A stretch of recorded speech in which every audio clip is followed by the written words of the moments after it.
Content warning. This distinguished lecture begins with distressing footage of a car crash, which may be disturbing to some viewers. To bypass this section, please click on the chapter marked Disturbing Video Bypassed in the description.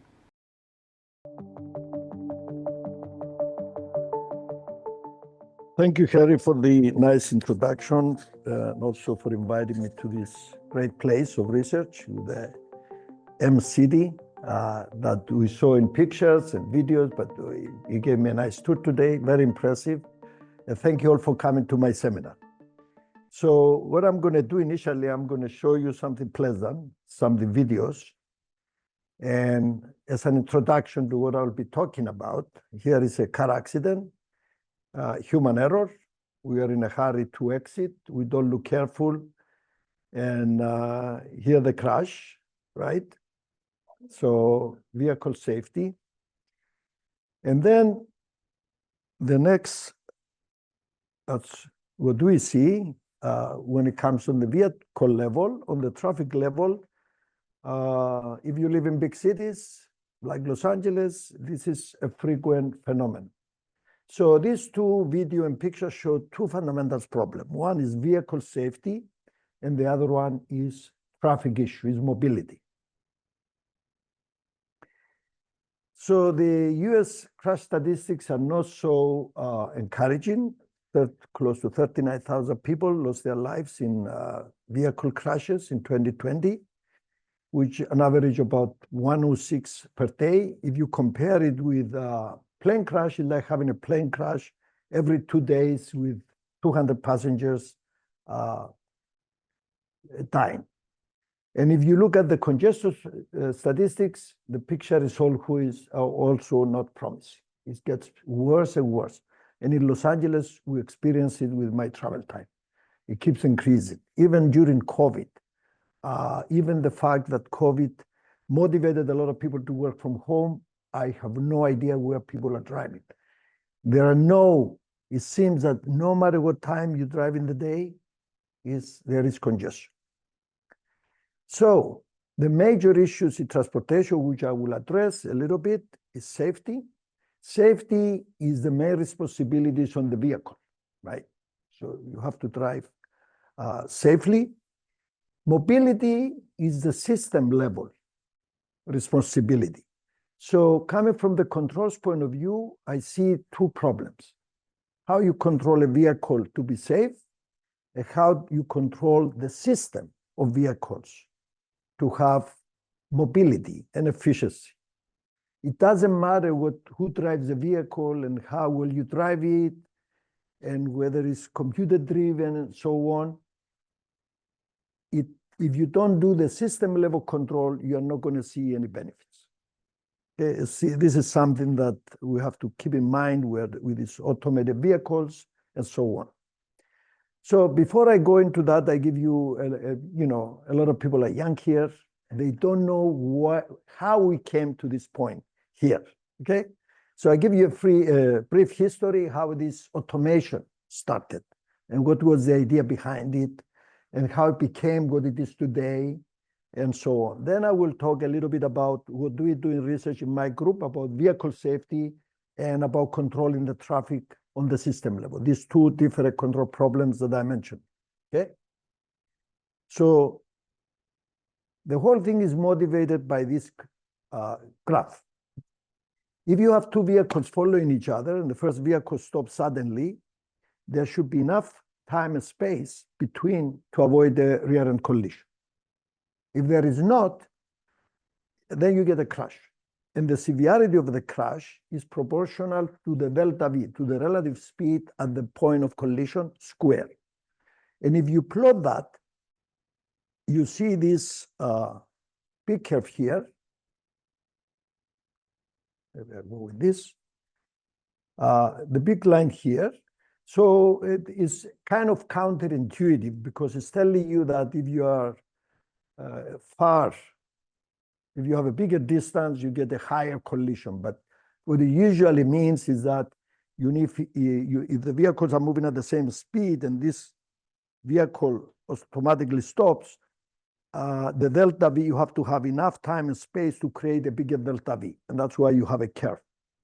And if you go, if the distance is beyond this point, then obviously you can stop without a collision. But what people realize at the time is they look at this curve and say, gee, why don't we put vehicles 1 meter apart? That way the delta V will be very small, maybe a scratch on the bumper if it happens, because they're not going to collide all the time, right? And that idea of platooning came up. We organize the vehicle in platoons, we get them, zoom them into the highway at high speeds, and we increase the capacity 4 to 8 times. So everybody got excited. Caltrans got excited, California of Transportation got excited, and this idea of automated highway systems came up back in the late 80s. I was kind of reluctant. I had worked that time I was working with automotive industry, and I was reluctant this ever going to work, having your car be hidden even at low speeds. So I look at this curve that if you put radar in front of the vehicle and automation and so on, you are able, because of the faster reaction time, you're able to reshape this curve to something with a discontinuous line. So by putting the spacing to be closer, you still get more capacity. You get improvement, but at the same time, you take care of safety. You don't allow collisions, okay? And that's the one we work. And so the approach as the time came, one approach was full automation, which involved platoons. And the idea was we don't need to have human involvement, and close spacing and high speeds will really create a high flows, and we don't need to build new highways and concrete and so on. The other approach was the evolutionary approach, see where we are and build on it by taking into account safety, because safety is very important, and use technology to improve mobility.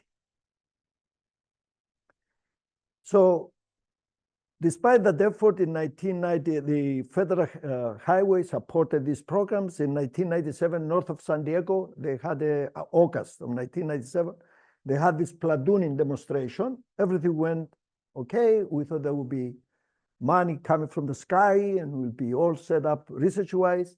But guess what? The following day, the Department of Transportation canceled it complete. No more funding in automated highways and automated platoons, okay?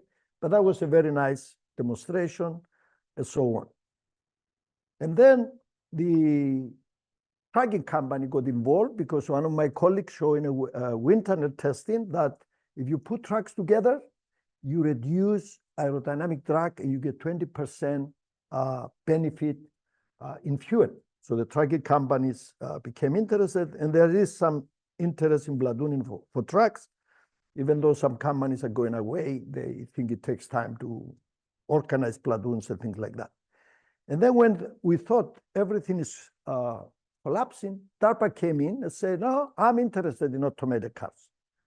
And they created these DARPA competitions, many of you in the late 90s and so on. And whoever drives from Ontario and California all the way to Las Vegas, unknown route, they will give the waypoints in the morning of the thing. And sure enough, the first time there was no winner. The second time there was a winner, and so on. So they demonstrated that yes, you can have an automated vehicle, something with everyone who does research would believe that yes, you can do it in a lab or maybe in a controlled environment, and so on. So the question then, so we understand why the military and the defense is interested in these things, but what about automated vehicle? So after these automated highway systems, the automated highway systems went away, and then there was the emphasis on safety where the automotive industry was interested. So it went in this direction, in that direction on this side, automotive industry, vehicle safety. And then you have the collision warning, the AEP, that any car you buy will have a lot of these gadgets on it, which are very useful. They improve safety, all the way to driving autopilot. So a lot of cars cannot drive themselves. They just require the driver to be on top. On the other side, you have the DARPA with the robotics cars, and then DARPA, and then Google, and with Waymo and Cruise and Uber, all these companies now are developing automated vehicles. We still don't have this connection here where the automotive industry will let full driverless vehicles, right? These companies are doing it because this Uber and Lyft, they are in the red, they're losing money, and because 85% of the profit of the income goes to the driver, so getting rid of the driver, it makes absolute sense. But will this solve the congestion problem? No, because the congestion problem is due to too many vehicles. Make him automated or make him anything you want is not going to do much to the congestion, right? Congestion is the problem of, it's not the driver, it's the vehicle. So you want to get rid of the vehicle. So whether these things will lead to less vehicles on the road is unlikely. And in that process, they have these levels you probably seen, 5 levels. Right now, most of the vehicles are on level 3. And level 4 is restricted areas. And level 5 is when you see the Waymo car and all these things that are roaming around, that it seems billions and billions of dollars are invested, which more likely is going to, we're going to see these vehicles. I don't know whether they get into accidents, whether that will put a brake on them, but it seems that there is determination to go ahead with it. So there are all these safety problems associated with AVs. They are on this website if you want to read, because they do crash once in a while, they do fail, and they are required to report it. But also notice non-technical problems, which creates another headache. So you have these robot taxi haters who learn a little bit about technology and they fool the vehicle. And also leave it trash in the robot taxi. There were experiments in Israel which says that this is not going to work because people will throw trash and people don't want to go to a dirty vehicle. So these things need to be addressed also. Now, if you look at the evolution of vehicle technologies from the safety point of view, you see initially there was the technology in the vehicle was mechanical, hydraulic, pneumatics, and really the main responsibility was on the driver. The driver was the sensor, the actuator, and everything else kind of worked very well. There was not much to fail. Then they started going electronic, drive-by-wire, APS, stability control, and so on. Now you start writing codes, remove mechanical parts, replacing them with wires. And then you have a lot of if statements, and so on. Now we're moving towards higher levels of automation. It's just lines and lines of software, millions of lines of software. Then you have AI with neural networks running. God knows what they are doing. So how do you do failure modes and effects analysis on all these things? Okay, it's very challenging. So in the mechanical level, it says the question was, what could the driver possibly do? And that was addressed in this case. The challenge with automation, what now if you get rid of the driver, we're talking level 5, what could be possibly encountered in the driving environment? So the designer, which is also a human, has to think about it, right? So the idea, I'm getting rid of the human and I improve safety because most of the accidents due to human error, and the automated system is also designed by a human. And there could be errors there too. So how do you balance the two? So it has to be a very good procedure of, and maybe standards of checking safety in both cases. There are different challenges, but there are challenges. And I do a lot of expert witnessing and I see people getting killed and I look at the system. One if statement was missing, one line of code, and that cost the life of, in some case, of many people. They just did a thing, the designer did a thing that this may ever happen, but it did happen, not to one, but to 2 and 3 and 4 and so on. So there are a lot of issues. I can talk about safety all the time, and this is the center of safety, by the way, here in Michigan. And many of you will identify with many of these things. On the other hand, so you see all these problems with vehicle automation and driving around. On the other thing, you see a lot of successes in control environments. And I identify one in Greece, in this supported by you, where they have a bus which is fully automated. It goes in a loop around. It's the same environment. It goes at very low speed, 20 kilometers per hour, and it goes around. It's been working for 5 years, 5, 6 years, no problem. They had one problem with a trash can one time. If you see in ports, you know, the number of automated ports terminals is increasing continuously. No problem. Work efficiently, 24 hours, nobody gets tired. It's a control environment. So creating a control environment as control environment means learning the environment very well. If you go on a fixed route and you go back and forth and you know where the trees, where the bushes and so on, that makes it easier to address a lot of safety issues. So now I've got to part of research, which we look at with some of my students. How would we address vehicle safety here?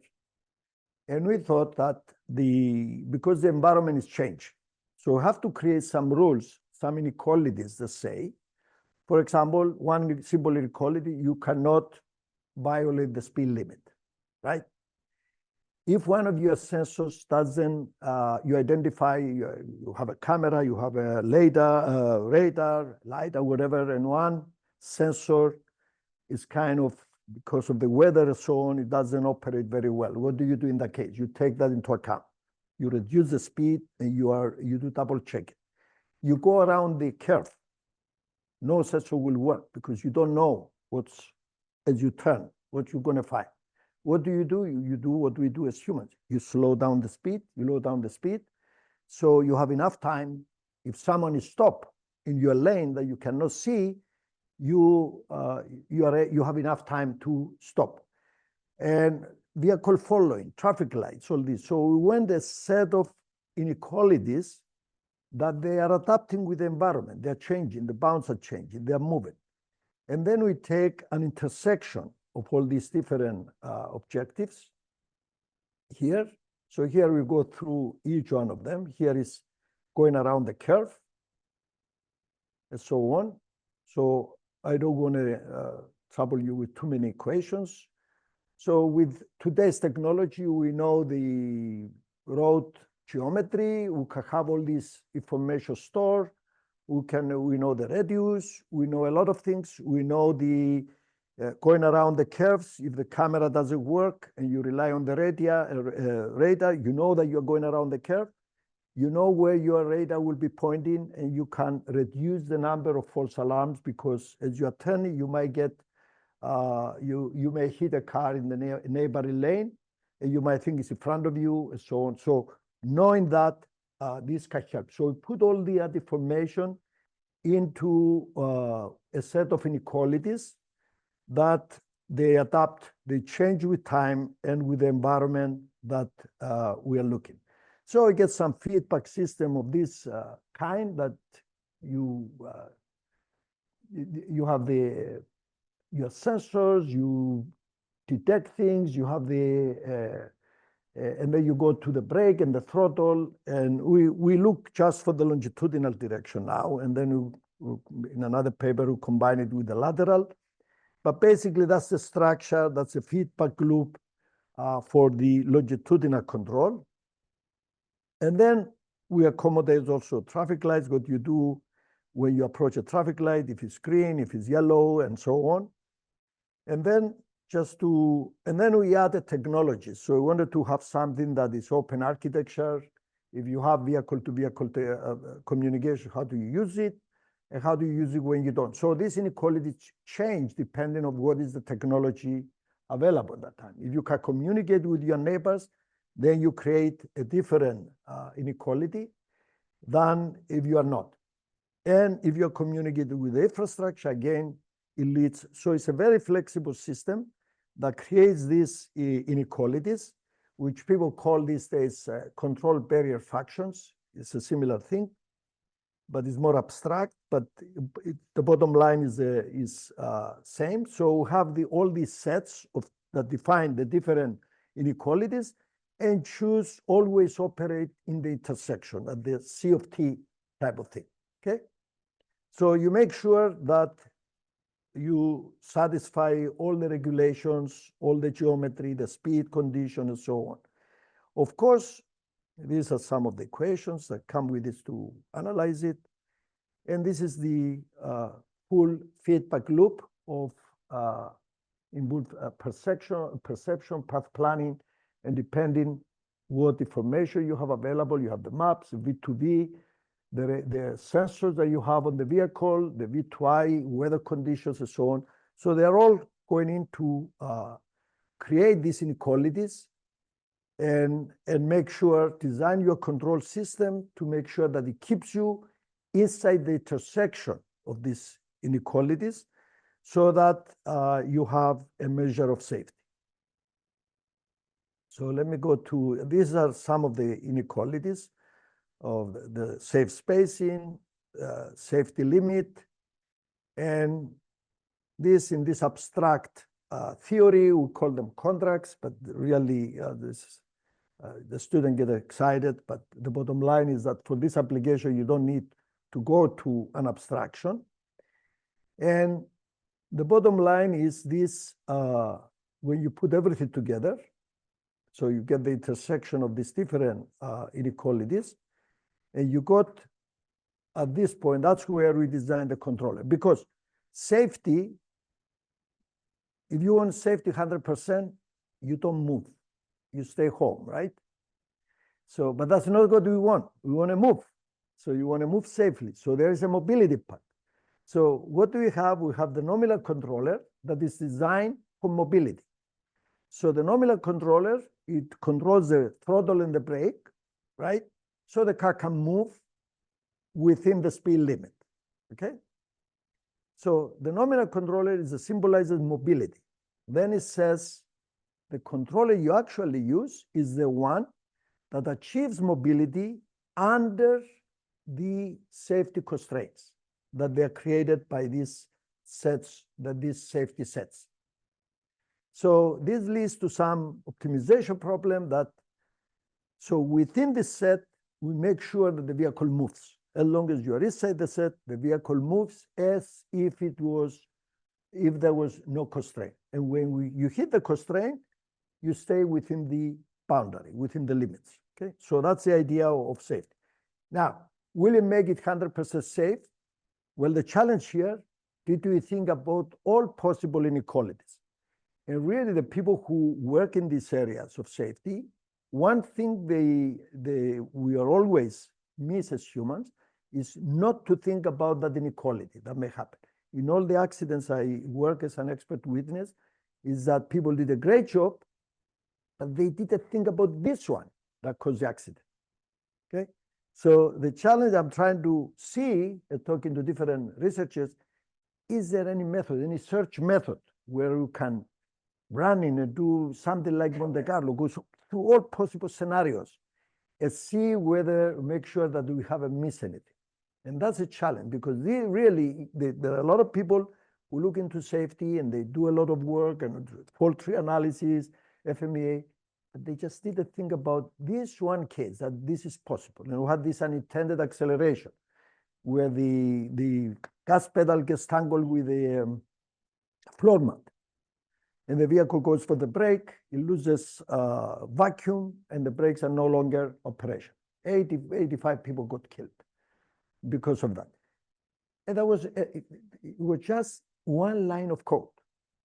If the gas pedal is pushed and the driver is going for the brakes, bring the throttle back to idle.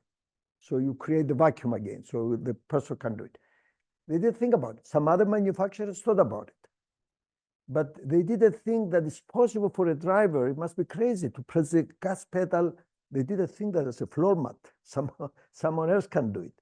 Eventually, the company had to pay $1 billion. Now the NHTSA requires all of them to do it. And not only that, another issue is that these people could have been saved if they knew that to go to neutral, to disengage the torque, the engine torque, from the wheels. Then they will have enough braking power to stop the car.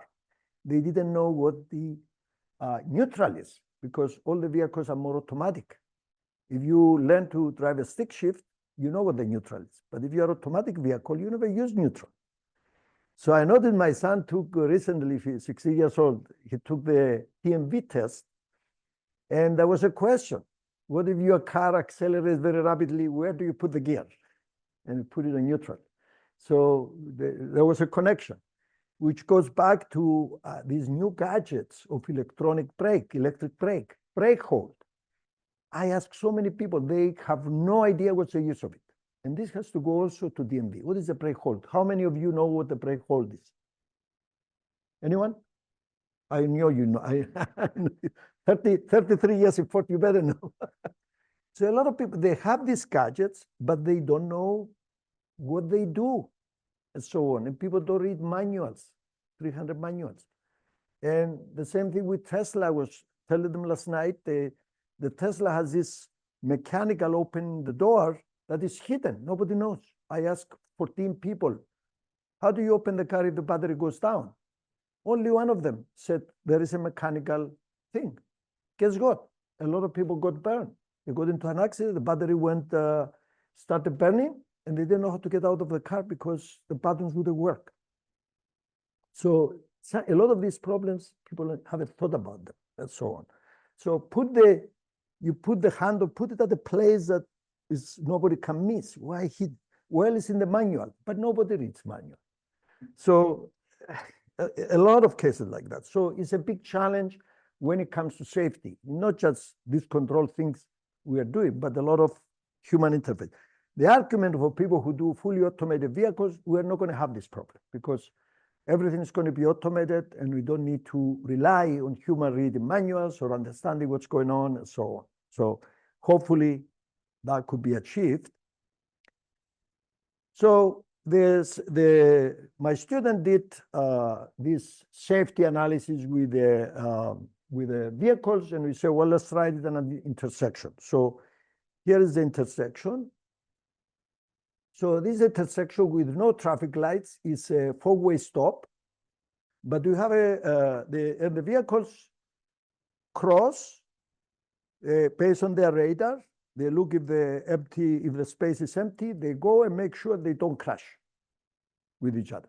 So pure vehicle control. And guess what's happening? You can see what's happening. You get congestion, right? So each vehicle is controlled perfectly well by the computer. They even communicate with each other, okay? You get a congestion. So that shows that the local control problem is not going to solve the system level controller. Then I ask a student who works on the same, idea of system control. Now you have a coordinator that controls who goes first and who goes second. And with the same demand, did I go to the next? I don't think I go to the next. The same demand, and you can see here the difference.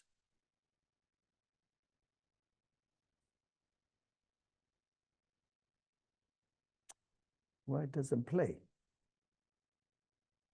Here it is. Okay, you can see the same intersection, no congestion.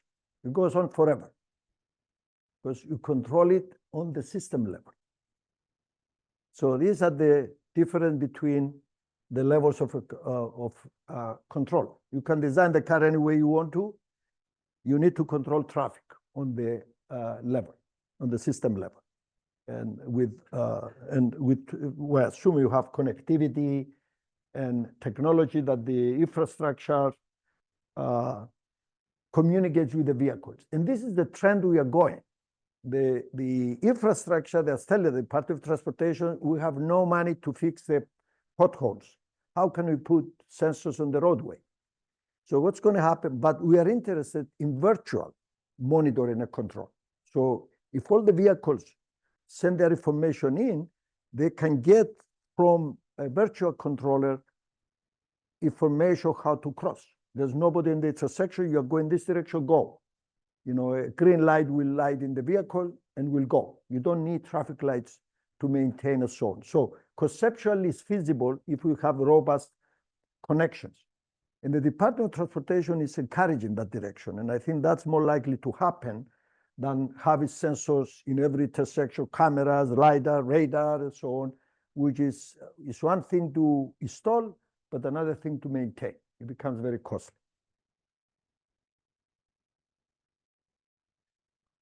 So what we are now going to the traffic control. So the current traffic control system is more or less, people who have any experience with feedback control, is operate like an open loop control system. You don't know where you're going. You don't know what's ahead of you. There is some RAM metering control, but this is based on measurements, you know, several meters at the entrance. There's too many vehicles and so on. There are traffic light control again, but the measurements are very limited. When you touch these inductor loops, the system knows that you have there are vehicles waiting there, but there's not much feedback. So the idea of closing the loop is to collect all the data from a traffic system. You have the data acquisition and processing. A lot of data are useless or duplicated. And then you extract the information and you come up with the traffic flow controller. And, did I have another diagram before? No, okay, remove it. Okay, so here is another system. Harry, you did work on traffic. You tell me what's going on here. What's happening? There are 5 lanes, and the middle lane is blocked, okay? And the vehicles, so I assume if you have 2,000 vehicles per lane, right? So you have 5 lanes. One of them is blocked, so you have 4 lanes.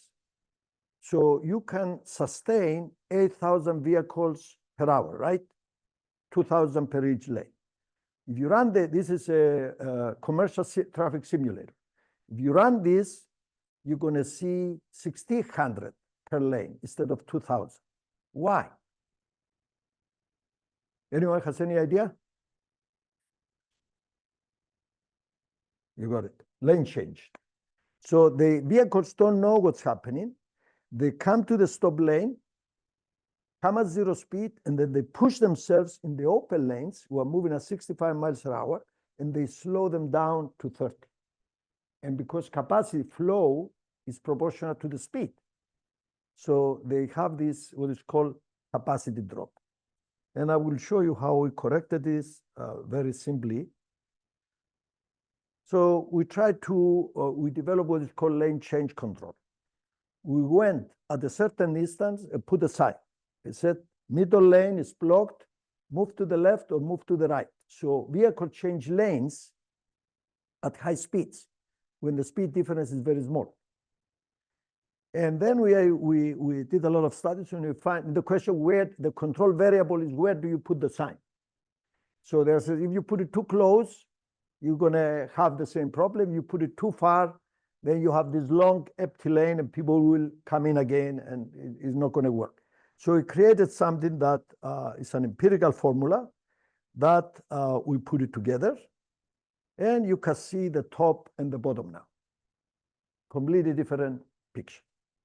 And then if we pump more vehicles, and we can still saturate the network because vehicles simply don't fit to go there. And we came up with another controller called variable speed limit, which I will show you the result. But we also did, a lot of analysis to simulate this idea to see on a fundamental diagram what's going on. And you can see here the capacity drop with the red. And you see here what happens if you have this lane change and you keep increasing the flow. So the vertical axis is the flow and the horizontal side is the density. So you can see initially when you don't have too many vehicles, you have no problem, right? As you increase the demand, you get this capacity drop due to the lane changes. If you put the lane change control, you go higher in capacity. But then if you keep pumping vehicles and you exceed the capacity of the bottleneck, then you're still going to get congestion. So that brings up another kind of controller, which protects the network from getting saturated. And this is called the variable speed limit control. We did work back in the 90s also, and we show using macroscopic models that we get 20% benefits in travel time.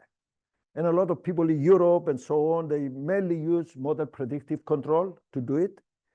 But because the macroscopic model doesn't capture the lane changes, when we try this with the microscopic simulations or in real life, we show that not only you are not gaining any benefits, you are losing.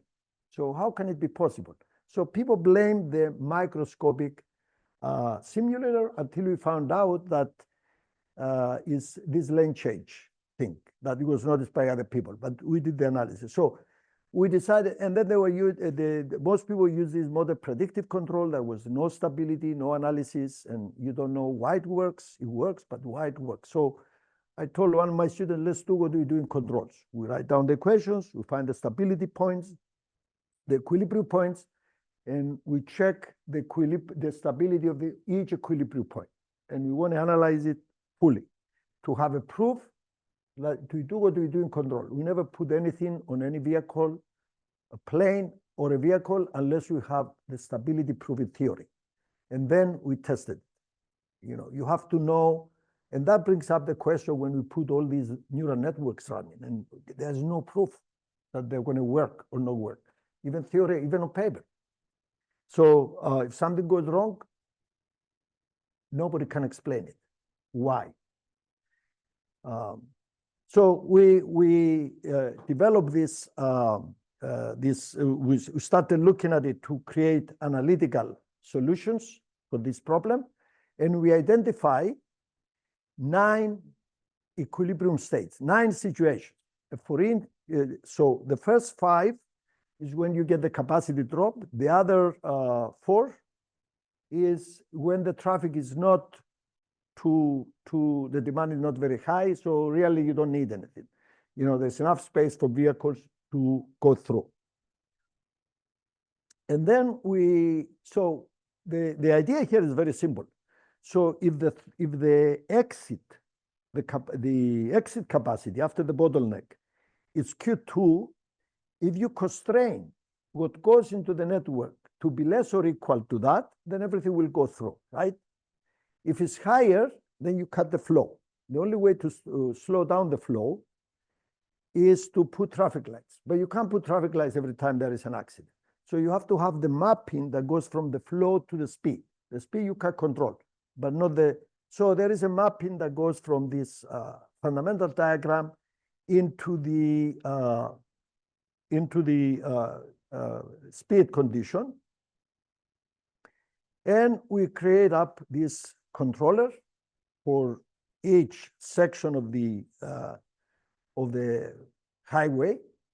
And we develop a nonlinear controller that gives the speed, what is the desired speed, and we show that this controller converges exponentially to the maximum possible flow at the exit, because that's the best you can achieve, right? You have 4 lanes open, their capacity, let's say 2,000, so the desired flow is 8,000. So can you reach it? And the answer with this controller, we can achieve that capacity and exponentially fast. Then we added uncertainties and we did a lot of things. But this is another way to see it. If you see on the top, the open loop and the closed loop.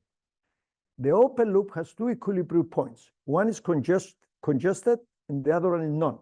Because if the place where the accident took place is congested, it takes time to clear up. So it might get stuck. So you have 100 vehicles stop there, and you put, if the number that goes in is equal to the number that goes out, this 100 vehicles will always be there. So it's not going to change. So you can get stuck to this equilibrium point, or if you're lucky, to this. But with a closed loop, you only have a unique equilibrium point, which is at the high flow, the highest possible flow, and the lowest density. Now we keep increasing the demand. And here again, you have two equilibrium points in the open loop, where one is congested, the other one is not. Again, closed loop, only one. Then you go to higher, even higher flow. And here you get a unique equilibrium point for the open loop, which is congested. And the closed loop gives you a non-congested equilibrium point.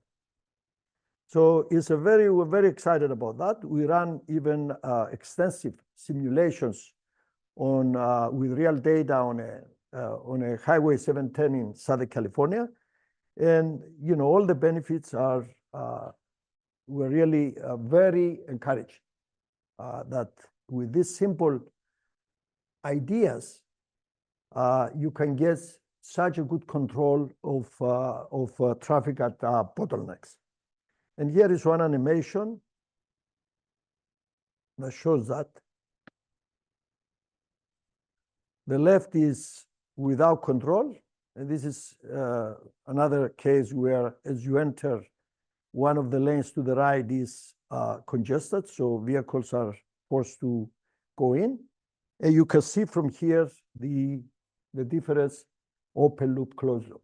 I mean, as I mentioned before, these vehicles can be automated, it can be driven by the best drivers, and so on. This is a system level controller. So we need to have both. How feasible is system level control? If you have connect. Waymo's driving 100,000 trips a day, they say. Yeah. Automated. So that's one direction, right? Yeah, this is feasible. This variable speed limit control is feasible. It's implemented already in many places in Europe. What's that? You need buy-in, right, from car manufacturers to open up their. No, there are many places. If you go on M1 in England, you see the big sign. Each lane has a desired speed, but they do it in a ad hoc way. Okay. So this thing is already been implemented, but maybe not in this way with this controller. Maybe they don't. They also address safety, slowing down the speed, and so on. But this is something that is been happening now. As you get connectivity and you communicate faster with the vehicles, you can do what we present here much better. You can see that. Promising connectivity seems to be more elusive. Yeah, but if you, in this case, you don't need, if you want to influence the speed, you don't need everyone to obey. Okay? If you have your vehicle in front of you slowing down because of the variable speed limits, everybody behind has to slow down. Anyway, the other thing we feel that when we are all connected, this gives rise to what we call coordination. So you have all these, I give you an example, and because I don't have time to get into the details and analytical results. You know, a big ship comes at the port and brings a lot of containers. So about 1,000 trucks go to the port of Long Beach, Los Angeles, to pick up the containers. They all go on Google Maps and they say, go on 710. Because at that point in time, 710 it gives you the shortest time, travel time. Everybody goes in, is no longer the shortest time route. There is no anticipation. So you get congestion because nobody communicates with each other. So imagine now you have a central coordinator where all the trucking companies said, tomorrow I have these jobs that they need to be executed at this time. And the coordinator knows, and he gives all of them the desired route because they know what each trucking company wants to do, but the trucking companies do not communicate with each other. So we develop an algorithm, a system for that to do it. But we did a lot of work with LAX, with the Los Angeles International Airport, which have a lot of problem with the curb. All these taxi shuttles come and they stop at one place to load and unload. And they all show up at the same, too many at the same time. And they back off into the lanes and you create congestion. Because they don't know what each one of them does. So we went it was about close to 1,000 different kind of companies. So we developed an algorithm for them where we pick up the schedule of each shuttle and we rearrange it to reduce the overlap. We optimize, and we even do something more sophisticated. We took into account the traffic, and the results we got are really very, I show you the video. Here is, and I will stop because I'm running out of time.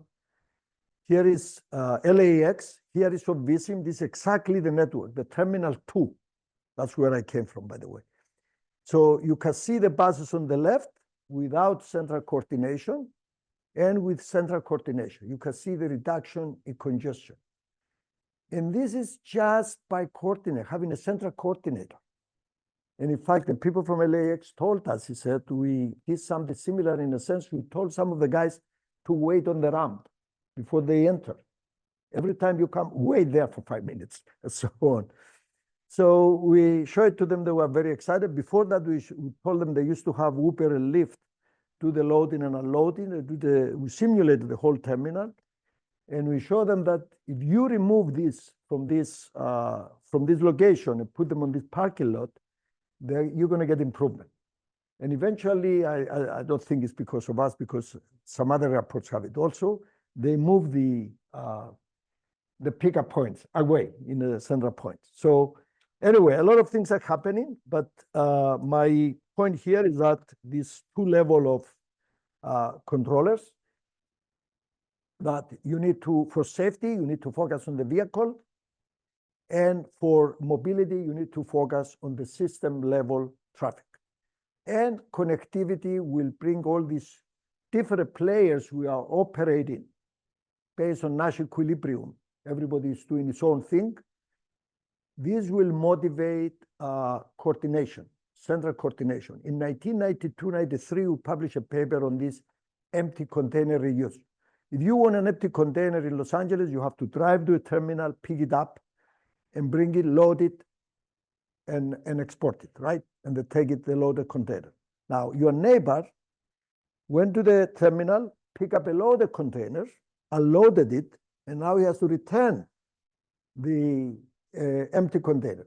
So you want to get rid of an empty container, and your neighbor wants to get rid of an empty container. So why don't we exchange, right? So we created this application, this thing that allows people to be connected and do this exchange of containers. So we got very excited because we reduced the number of trips to the terminal by 40%. So we got very excited. We started talking to here and there. We thought we were going to make a lot of money. And they told us, no, we don't want anyone to touch our container and so on. So 10, 15 years later, I think 15 years later, I was in a committee with AQMD, and the guy, we're talking about research problems. And you guys have to do the empty container thing. He said, I started doing it 10 years ago. I made 10 million. And I created a yard to do that. I said, well, you know, we published a paper. We did that work 20 years ago and so on. So these things come from the university. We talk about it. The word goes around. There are technical problems involved. It's not the right time to do it, but the time comes ripe later on. And what happened? So I got interested in the guy. So how come you got involved into this? He said, well, my father-in-law owned the trucking company. He died, and I got in, and I wanted to do something innovative. And I was looking around, and I thought about this idea. So new people come in, they want to do something new, and they hear about these concepts. And that makes me feel good that at least we do something in the university that is not just a report and filing and then worrying how to get rid of it. So I already gave him my conclusion. And we're all excited to see how these vehicles with no drivers will go. How many people are going to use it? What accidents we're going to have?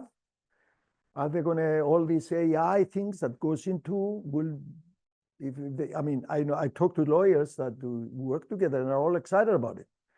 They said, we're waiting to see because there will be a lot of lawsuits. And as I talked with Greg, explain me what happened. There are neural network.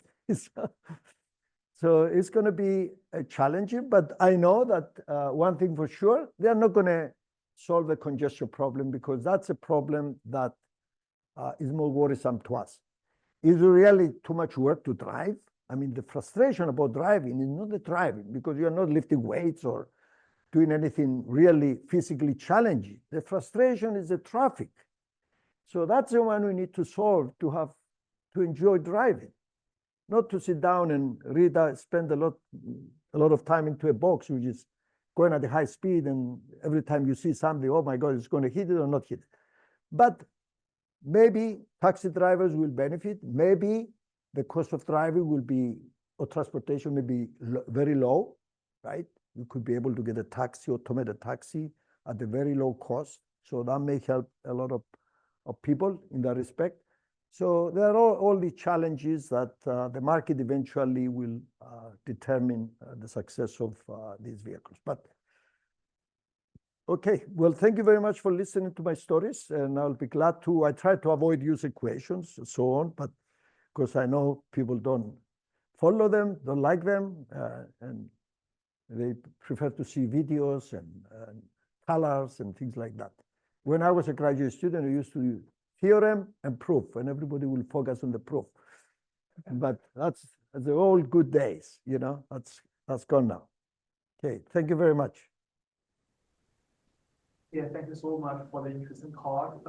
Just of my curiosity, so while considering those the stochastic traffic flow, will you consider those uncertainty when you are working on the optimization problem? Because like I saw that your optimization constraints are based on the relative distance between the vehicles, but when you are really implementing this algorithm, you need to consider those sensing information, right? For example, like the relative distance or distance between the boundaries, and that's going to make your mathematical formulation to be a to have some like probabilistic problem in your constraints, not only yeah. So we did this in the longitudinal direction. And with respect to uncertainty, we take that into account in these inequalities. Now, the continuous work, which is about lane changing, which is very challenging, by the way. So lane changing, if you put the safety constraints down, is, at least in Los Angeles or in a big city, it's impossible to change lanes because you never get the gap that you need to do it exactly safety. For the if scenario, what if you change someone brakes, things like that. So in that case, you try to use probabilities. In other words, if I change, I cannot change right now. I cannot create a gap. I cannot find a gap. So what is the probability if I do it this way and this way? What is the probability? So we use that probability in this situation. In the other situation for longitudinal, we take into account the stochastic part, the uncertainties in the measurements, and we take the worst case scenario. Right? So if I plus 10% error, we take the negative, the worst part, either the plus 10 or the minus 10. So you are trying to use the tightest. Yes. And then it becomes interesting if that doesn't help you move, it affects mobility too much, is how much risk do you take? So as we drive, we take risks all the time, especially when we change lanes, but the risk is at a very short period of time. So with 1 or 2 seconds, you might be in a very risky situation, but then you split up. Like when people cut in front of you, 3 or 4 meters, if the person applies the brakes, you're going to hit. So that's a very safe situation. But they cut and they move. So that becomes very short period. So that has to be taken into account also. In other words, when you assess safety and risk, is you are in an unsafe situation, but for how long? So the time plays a role also. If it's a very fraction of a second or a second, maybe it's okay for the sake of mobility. So it gets more complicated when you start thinking along these lines. Yeah. Yes. Yes, a follow-up question to the previous one, and risk and probabilities is who decides what is the acceptable risk and acceptable probability thresholds for? Well, in our case, we assume a conservative scenario. In other words, we will never put the vehicle in a situation that it cannot handle. That's the goal. But we know that in some cases it may not be possible, right? And that part is challenge, as you say. It's not easy. How do you, what kind of risk do you take? I know these Waymo vehicles with are automated. They come and they go like this. They try to change lanes and they watch. If the vehicle behind doesn't slow down, they go back and they keep doing it again. And then they change when they realize that the vehicle behind saw them and is willing to let them in. So they do things like that, like the driver, but these are unsafe situations. I can think of a scenario that it will lead to a collision. So, you know, when you have too many vehicles, it's very difficult to, and the question is, how do you assess risk? And if there's an accident and a lawsuit, how do you explain it? You know, the vehicle moved into that situation, you knew it was a risky situation, why did you do it? And then you did this one. Other company says, well, I don't take that risk, I take something else. Well, if that company can take it, how come you didn't take it too? You know, but we have these lawsuits right now with vehicles. That some vehicle has this unintended acceleration. Mercedes had this if scenario in, some other companies didn't. So, well, wait a minute. They thought about it, you didn't think about it. And they win. So now we have the opposite lawsuits that you have an accident, the person is killed, the vehicle, the truck had an automated emergency braking system that it would, if it sees a pedestrian and the driver doesn't act, it will stop the truck. It was standard on the truck, and the person, but they gave the option to the buyer, if you don't want it, we can give you a credit for $4,000. So the people said, we don't want it, we want to save $4,000. They took the $4,000, they didn't put it on, and they put a pull card for $2,000 instead, to protect the vehicle instead of protecting the pedestrian. And the lawyer jumped in and said, look, guys, you had the system on, it could have saved the life of this person, and all you care is to protect the front bumper of your truck. So it goes both directions now, which is very interesting. So that if you have it and it doesn't work properly, you get sued. But if you don't have it and something happens, why you didn't have it when others have it? So it's very complicated, I know. Thank you, Dr. So one question is, what I understood is the safety control, your recommendation is on the vehicle side and mobility control is on the system side. Main responsibility, because if you design the road signs wrong, you can cause accidents, okay? So when the vehicle stops, is stubborn and decides to stop in the middle of the road, you create congestion. So main responsibility, I mean, so otherwise there is an overlap. The mobility responsibility comes from the needs or someone like that. Infrastructure. Your vehicle responsibility from a manufacturer, how do you, because it seems like the overall efficiency of this is dependent on that. Because if I do not want as an OEM want to design the car to make a lane change in this risky situation, that means your model will not be that efficient on the system side, right? Yes, it's there is, as I said, there is a small overlap when it comes to mobility. The vehicles will affect mobility, the way they operate and so on. But when you have too many of them, it's all averages. So they do have, as I said, I mean, you take the extreme. If three vehicles go in 3-lane road and they stop and they stay there, they're going to create congestion. Yeah. If the road puts the wrong sign on a place and people get confused and they crash, that's safe. But I say the main responsibility, you maneuver the truck, you move the truck and you try to protect your vehicle, but also protect the people around you. You don't go and hit pedestrians. So from this point of view, the main responsibility is the vehicle. And then controlling traffic lights, controlling the flow with all these variable speed limit, lane change is the infrastructure responsibility and affects the mobility. And it has nothing to do with how the vehicle is controlled, whether it's automated or is, I mean, nothing to do is a strong word.